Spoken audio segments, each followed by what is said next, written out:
ரீசெண்டாக நாசா ஒரு விஷயத்த ஸ்பேஸில் படம் முடிச்சிருக்காங்க. நாசா அனுப்பின ஹபிள் டெலஸ்கோப்பில் விஷ்ணு மாதிரியான ஒரு ஷேப்பை யூனிவர்ஸில் கண்டுபிடிச்சிருக்காங்க. அதை அப்படியே பார்க்க விஷ்ணு மாதிரியே இருக்குது.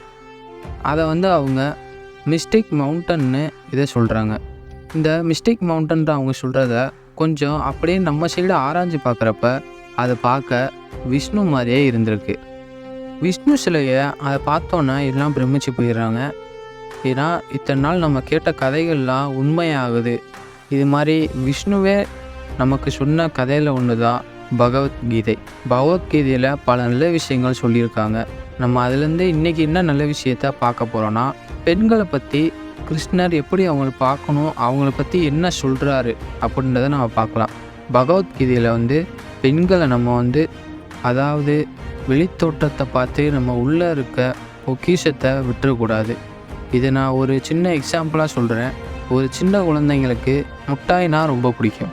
யாருமே முட்டாயோட கவரை சாப்பிட்றதில்ல, முட்டாய் தானே சாப்பிட்றாங்க. அது மாதிரி அந்த கவர் தான் வெளித்தோற்றம்.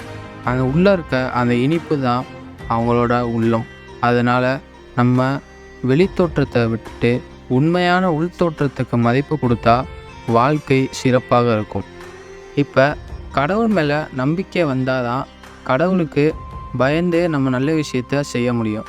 ஒரு விஷயத்தை நம்பினாதான் அதை நம்ம முழுமையாக செயலில் கொண்டு வர முடியும்.